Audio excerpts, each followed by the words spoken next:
Good morning, everyone. Welcome to Friday and welcome to the Namaste experience. So great to have you. Buenos dias. Buenos dias. So in a few moments, we're going to bring up Reverend Johannes because it is Friday. And as you know, Johannes is with us, joins me every Friday. But I want to begin by asking if you can relate to something. I think this is something we can all relate to.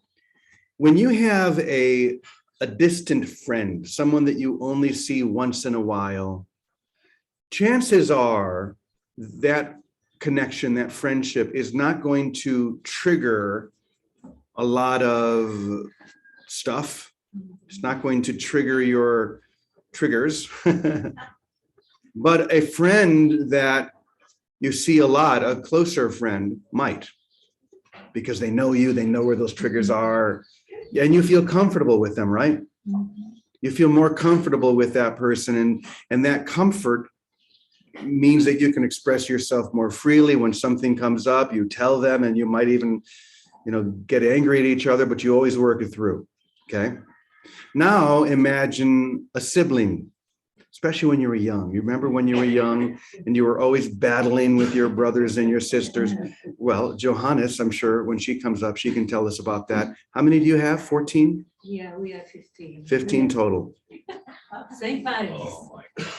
Same parents, she says, yes. So imagine having 15 kids all in one household. It's, yeah. Things are going to come up because you're really close to your siblings and they really know how to push those buttons. So stuff's going to come up. Now think about a romantic partner, a husband or a wife or a boyfriend or girlfriend. Imagine the triggers that come up there, even more intense, right? So have you noticed something that the closer the relationship, the closer you are, what happens? The more triggers there are, the more stuff can come up in that relationship, mainly because of the love, because you love the people who are your siblings, your partner, and you're more comfortable. Therefore, when they do trigger stuff, you don't hold it back. Maybe you're more communicative about it. Can you relate to that? Yes. Okay. Now, why am I talking about that? Because, and as we're going to be hearing in today's lesson, the only real fear that we have is not the face-to-face with our best friend, not the face-to-face with our brother or sister or our partner, but the thing that we're most afraid of is, guess what? That face-to-face with God.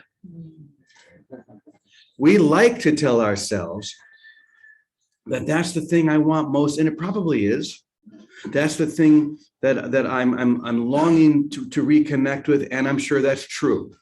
However, there is this primordial fear that is at the very foundation of the ego's thought system that only becomes conscious when we approach the experience that we're talking about, the experience of that, what we could call face-to-face with the divine.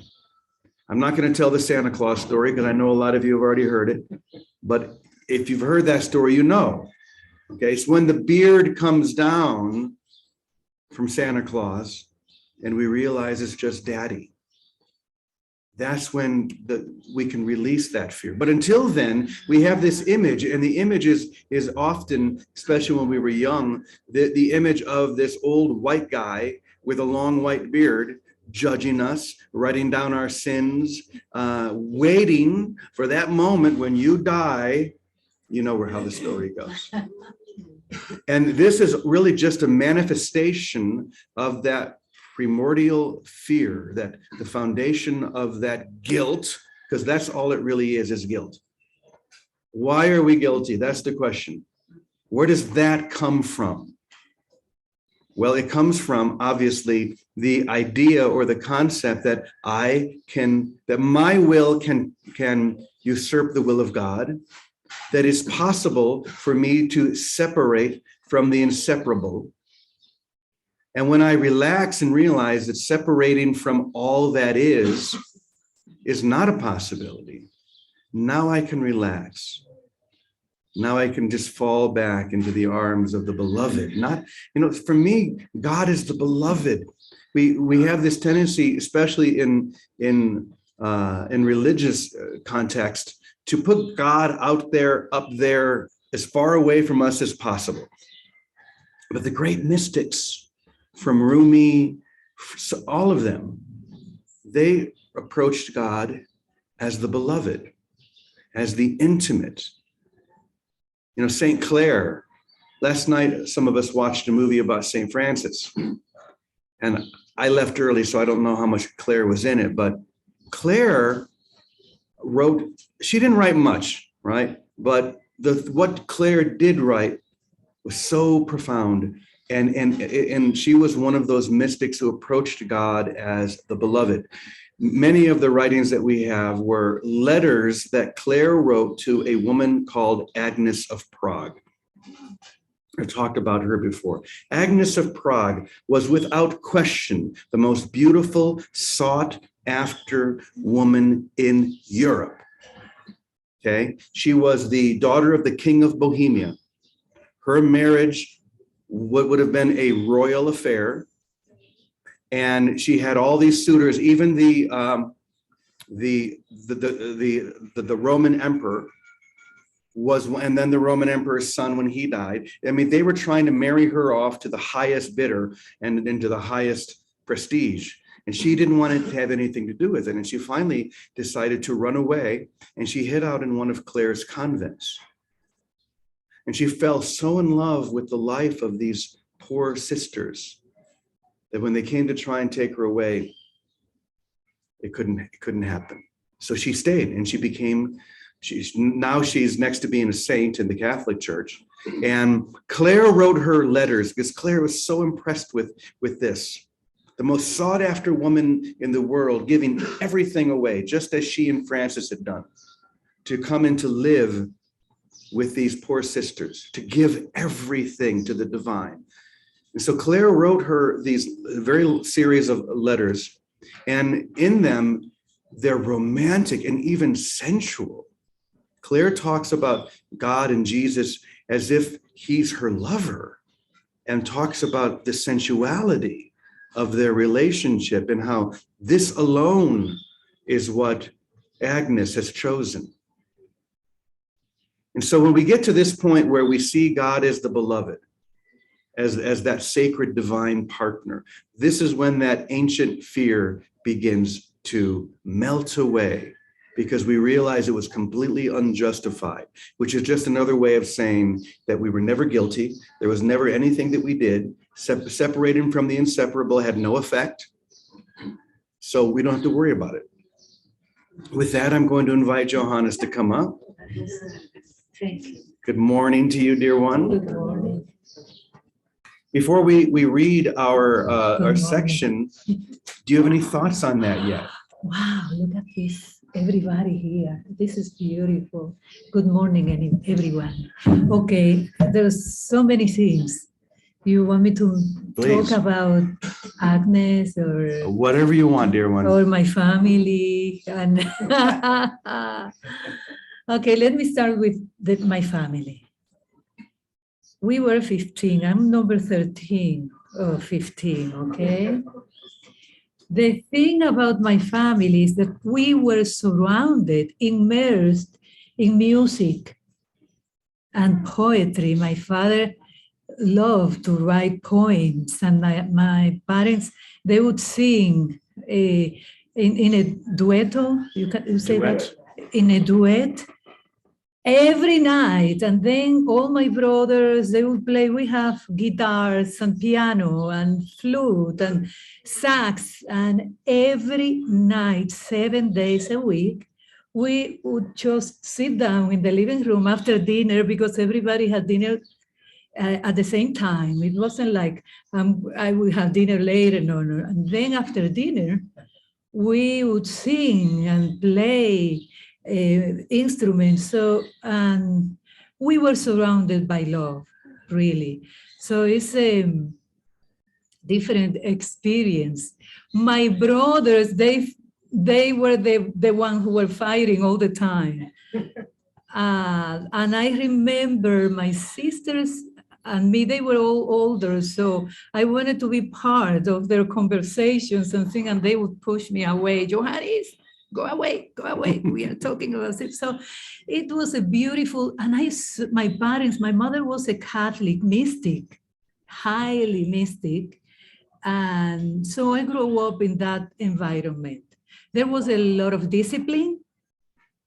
So my mother was loving, but strict. So we have like all these two sides. And so it created a balance in my family.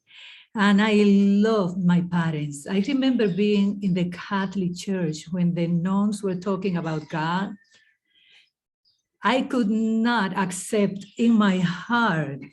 I couldn't understand how a father who is all love and encompassing, Yeah.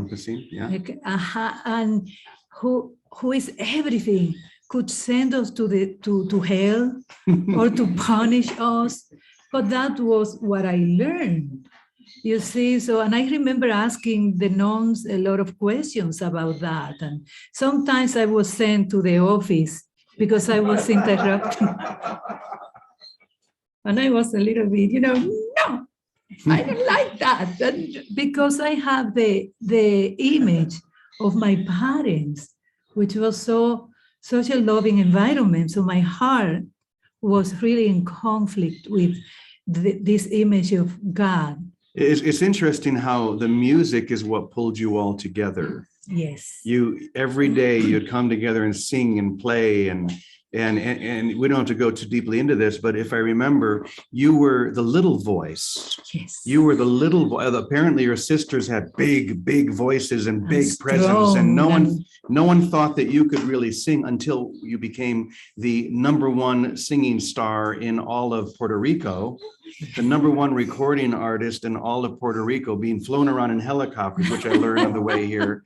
And and so last night, you got to know, I stayed.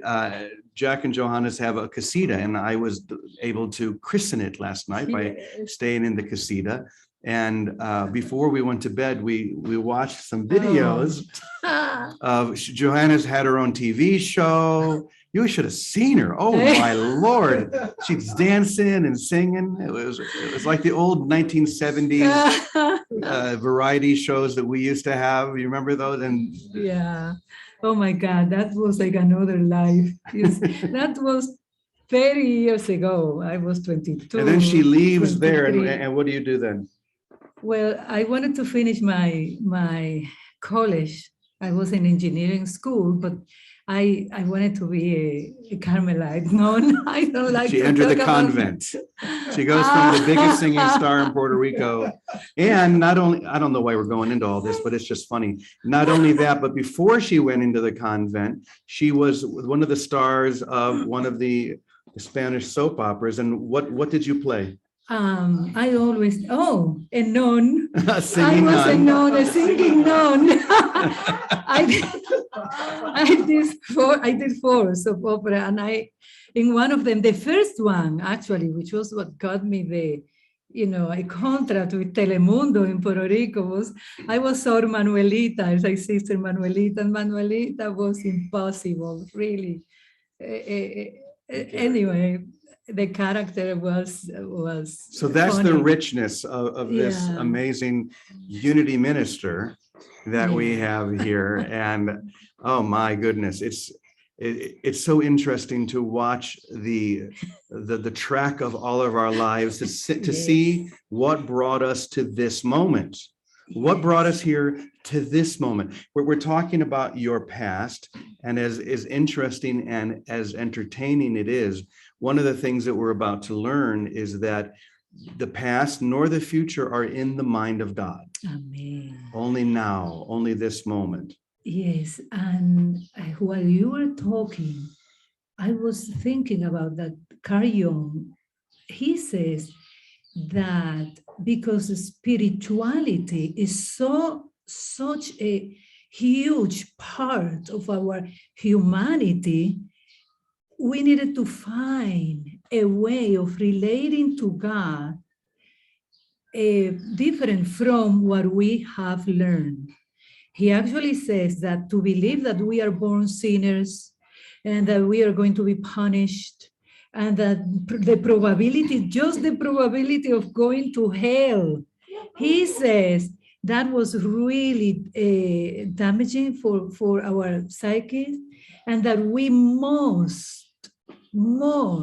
for the sake of our well-being, find another way of relating to God. So that's why in unity we say that we were born with the original blessing. It's a better way, doesn't it? Yes. Original sin than original blessing. When I heard that the first time, I was like, oh my God, I knew it. Yeah. Thank you, God. I knew it. Ever since you were a exactly. little girl in the Catholic school arguing with the It nuns. just didn't make sense. How many of to you me. argued with the nuns and said, wait a minute? You know, last night we watched that movie. It's a new movie that's on YouTube, and I guess Richard Rohr was a consultant, and it was hard for, even though it's such a beautiful story, it's hard for me to watch because one of my favorite films about St. Francis is directed by one of the greatest directors of all time, Franco Zeffirelli. And I'm talking about Brother, Sun, Sister, Moon. Oh, such a beautiful, exquisite film. And my favorite line in that movie is at the very end when Francis is in front of Pope Innocent. And the line is, so often in our obsession with original sin, we forget original innocence. And this is Pope Innocent III who's saying this. That's the key. This is what releases the fear. So let's hear this selection that I put together here, so we can access this even more. So here we go. It's called, guess what? The fear of God. So here it is. Everything is happening right now, or it's not happening at all. Everything is happening right now, or it's not happening at all. This is all you need to know. That's it. The past, your past and future associations, all of the shadows that you hold on to from the past or the future are in your mind, but they're not in the mind of God.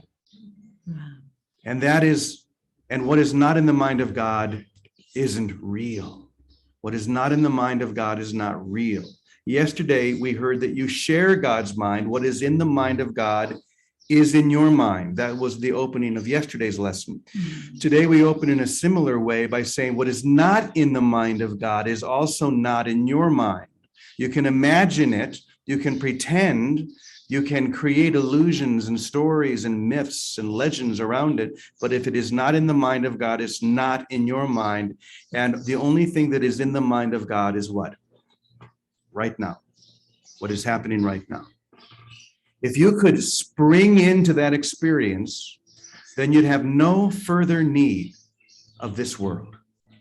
The only thing keeping you from springing into that experience is your fear that meeting God will be traumatic. The fear that meeting God will be traumatic. I know you don't want to look at this, but I promise you it's true. You're afraid of God. Yes. Just look at that with me for a moment.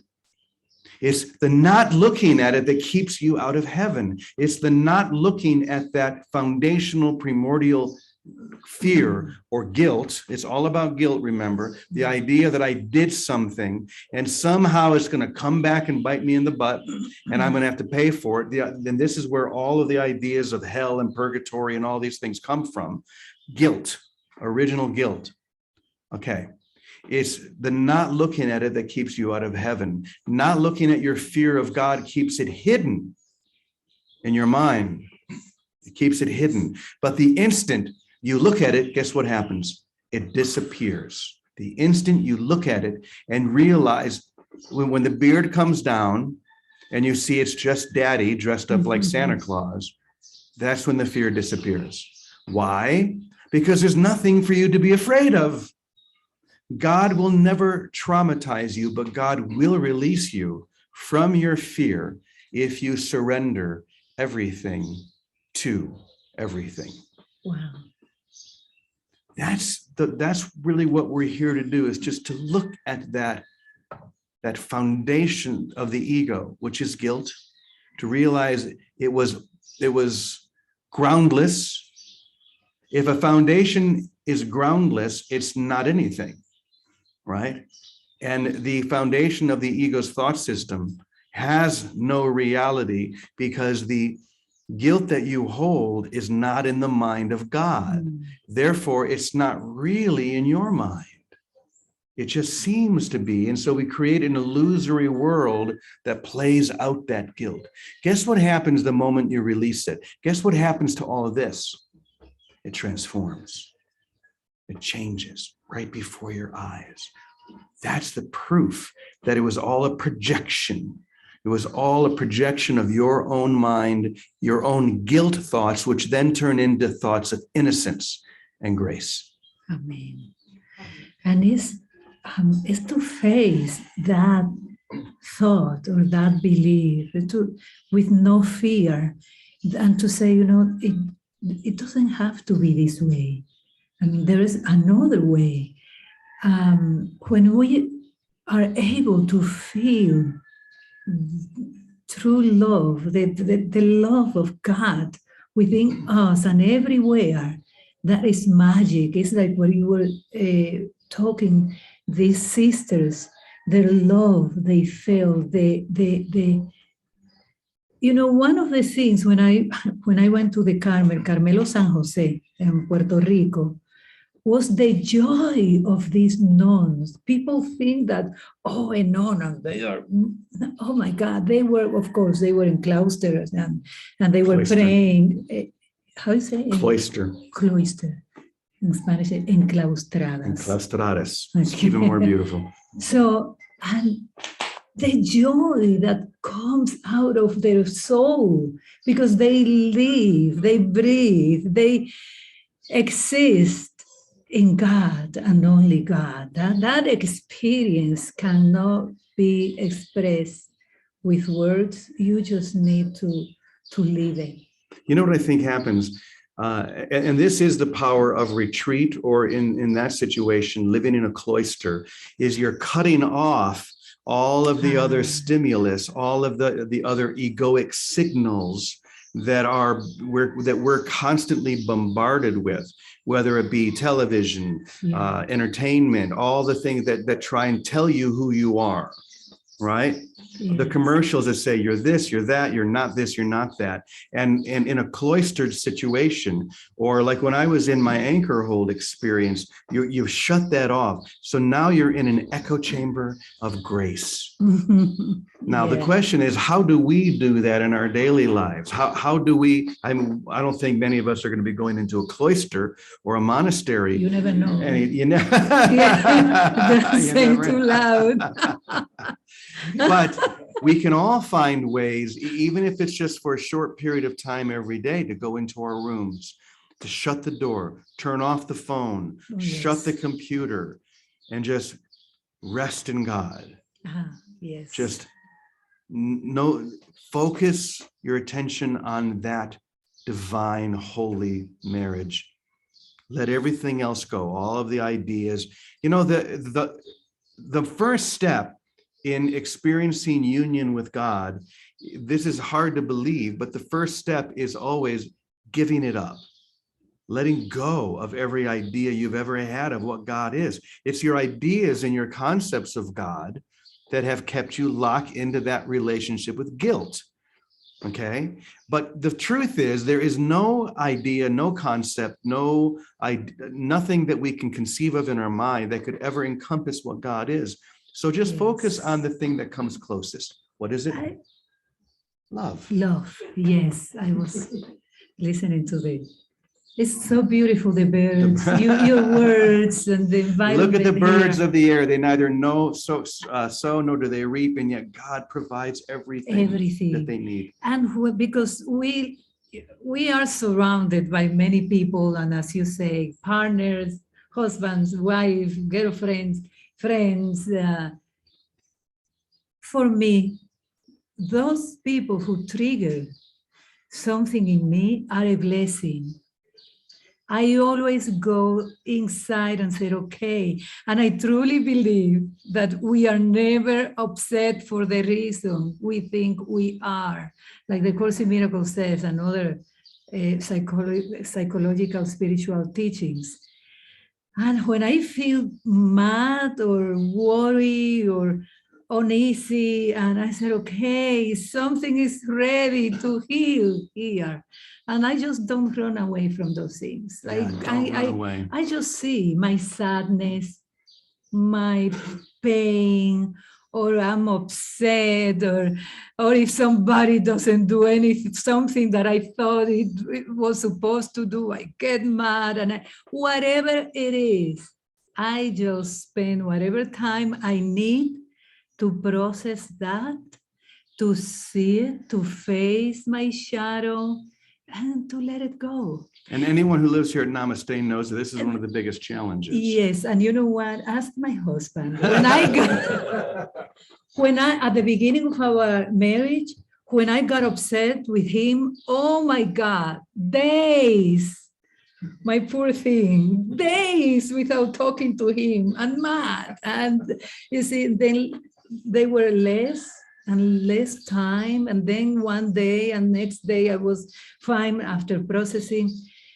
Now, hours or even minutes. So it's faster. Problems is every 15 minutes.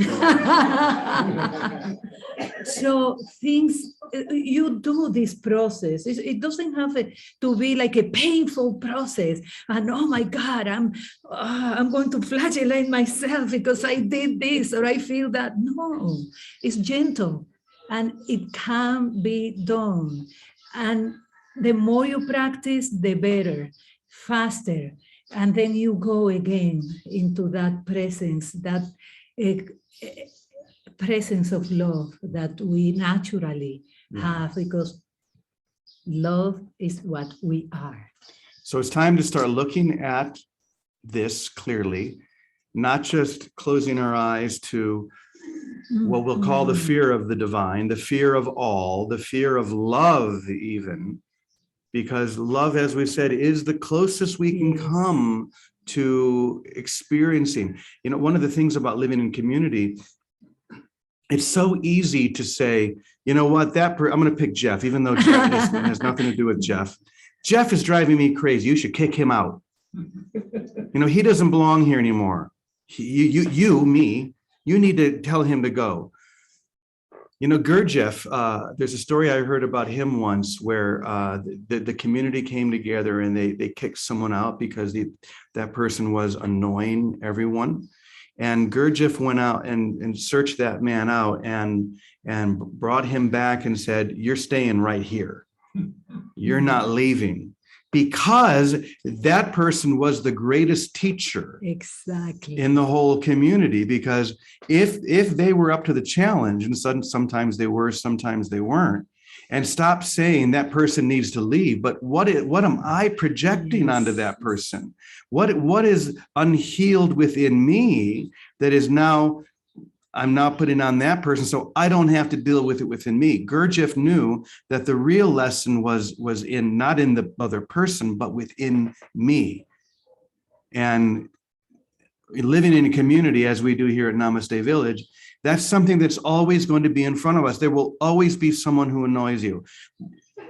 I'm going to say this because I love him so much, and because I have a feeling some people are going to be challenged by him, and that's Jet.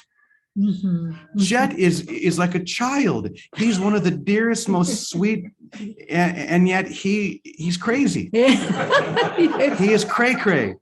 And he is the perfect person to be in this community, because he's going to challenge us to see only the Christ, to see only that holy beloved child that he really is.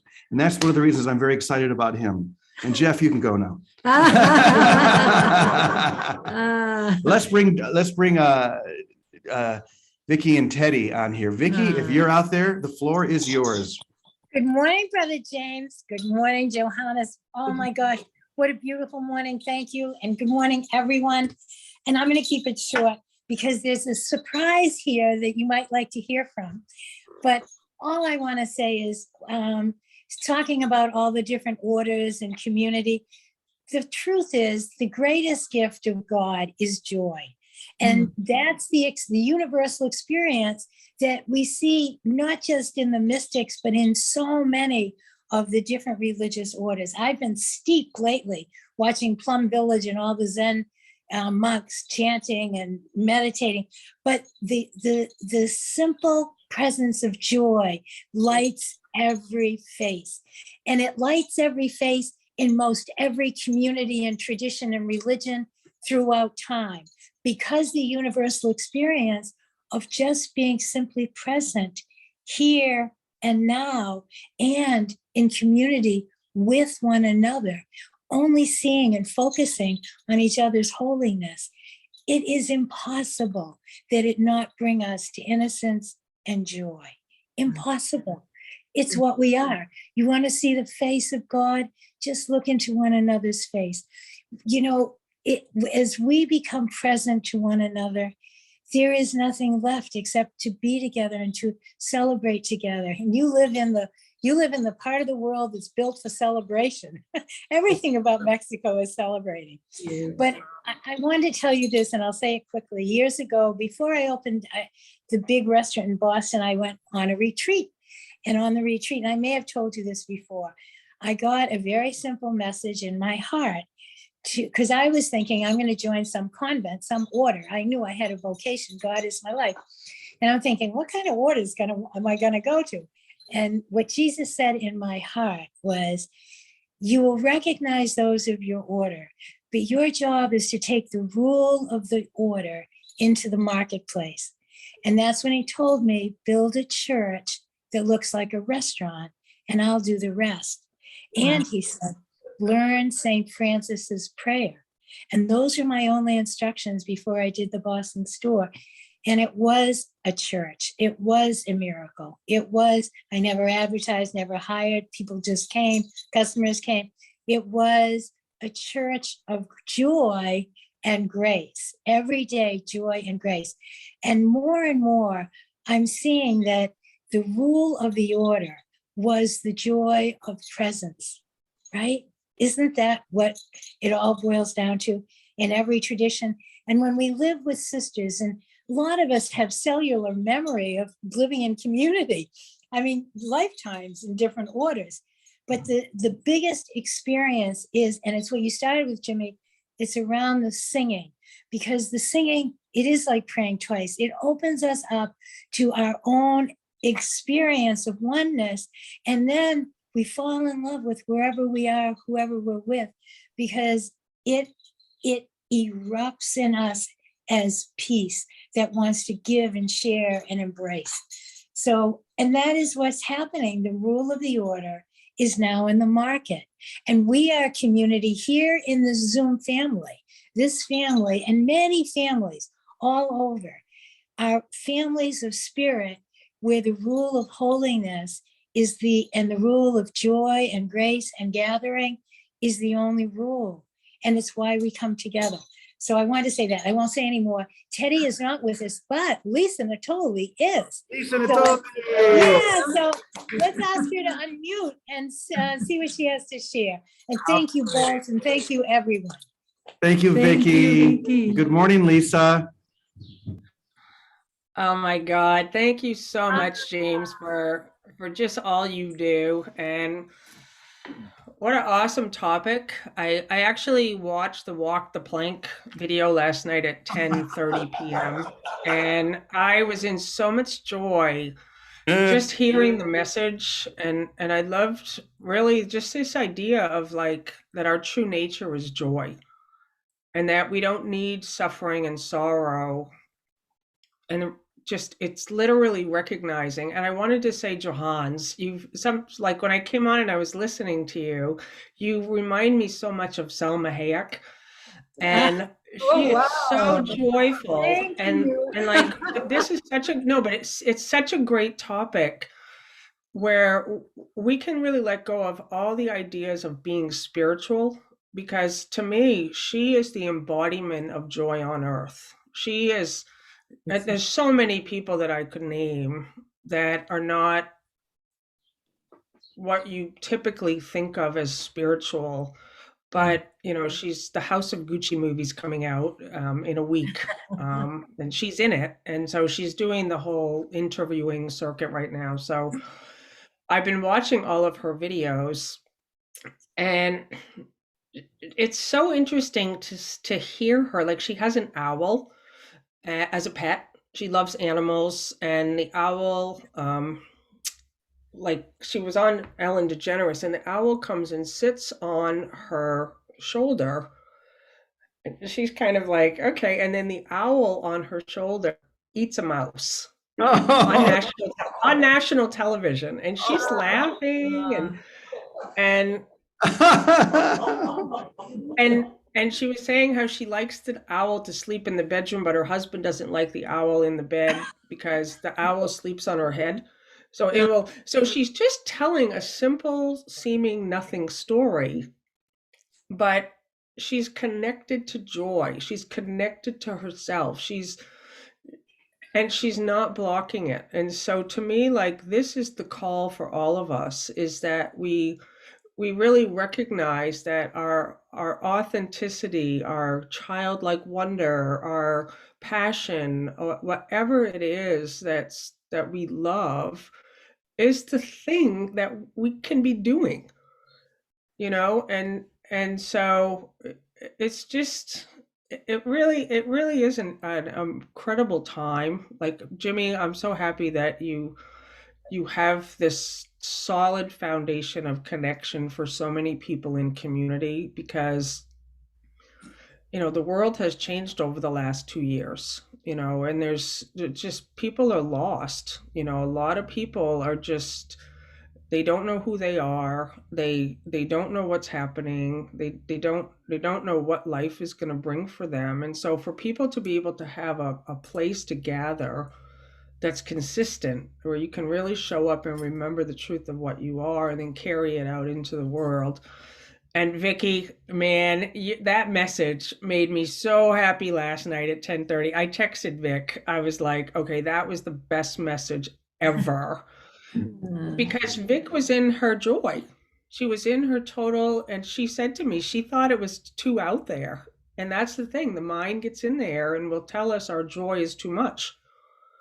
And we have to really trust in just letting it shine, just being our authentic, joyful, childlike self, which is the presence of joy. So thank you so much. Thank you, Lisa. Wow. Lovely to have you. Give Bill our love, and you guys should come back soon. Oh, yes. We miss you. Yes. Take a little vacation. Get out of that cold northeast weather. And Vicky. I would love to come to Mexico. Oh, yes. And now what you say, Lisa, about, I want to thank you, James. My husband and I, we talked a lot about you. They are always beautiful things, let me tell you. And he's here because we are impressed by your commitment, discipline. You walk the talk, you do your best, you give your heart. And I know that there are a lot of people who do that, but you truly are modeling the way. So thank you. Oh, it's okay. Thank you. Thank you. One more thing about joy. So you mentioned walking the plank. We talked about that yesterday. And so afterwards, a few people came in, and some were able to actually walk the plank. Some were just able to look out the elevator door and then run back in. But Jet, who I was just talking about, this childlike joy, if you had seen him, it would have been the funniest thing you ever saw in your life. He is literally on the ground screaming, oh my God, walking. Now, of course, what we're seeing is him just walking, crawling, like with his mouth 5 inches from the ground, screaming his head off as he inches his way across the ground. What he's seeing is that he's 100 stories up, and he's crawling out on a plank this wide. Joy, the joy, even though he was filled with fear, you could also feel this joy just bubbling over. If you saw him, you know what I mean? It was hilarious.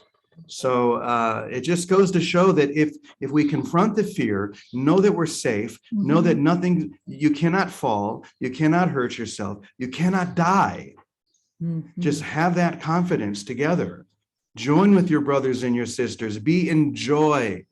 And let's just celebrate this. Wow. Yeah, so he was afraid of what was going on in his mind, but the truth is that they really didn't exist. So there was nothing to be afraid of. That happened to us constantly. I think that 95% of the fears we feel or we have, they just don't happen. Oh, yeah. Did I say it right? Yeah, They yeah. just, that's the psychologists, they say that is more than 95%. We are afraid that, oh, what if I get this? What if I lose this? What if this happens? And those fears really don't even, not only they don't exist, they don't, then they don't happen, and we are immersed in fear. So just let fear, Which is the message of the go. day, because fear is rampant. Whether you got vaccinated, whether you didn't get vaccinated, whether you've had COVID, whether you haven't had COVID, and there are 1,000 other things that the world is saying, be afraid, be very afraid. And what we're saying is let that fear go. If it's not in the mind of God, it's not in your mind. And the only thing that's in the mind of God is love, love, love, love. So just stay there. The rest will happen on its own. And that's it. Yes. That's the whole message. So That's Lisa, Vicky, Johannes, it's James, so wonderful brother, to have all of you here. It's Friday, so have a beautiful weekend. On Sunday, it's going to be Reverend Eliza's final Again. Sunday with us. So if you can come back and join us then, we'll love to see you. But in the meantime, namaste. And Namaste. we'll go ahead and close with our prayer of protection. James, before you move to prayer protection, can I take a minute to talk about Sassy? Okay, let's do that after we stop the recording. Oh, okay. Okay, so let's do the prayer. Here we go. The light of God surrounds us. I am the light of God. The love of God enfolds us. I am the love of God. The power of God protects us. I am the power of God. The presence of God watches over us. I am the presence of God. Wherever we are, God is, and all is well. Woo! Amen, amen. All right, Beautiful day. the joy. We love Thank you. you. What I'd like to say. Beautiful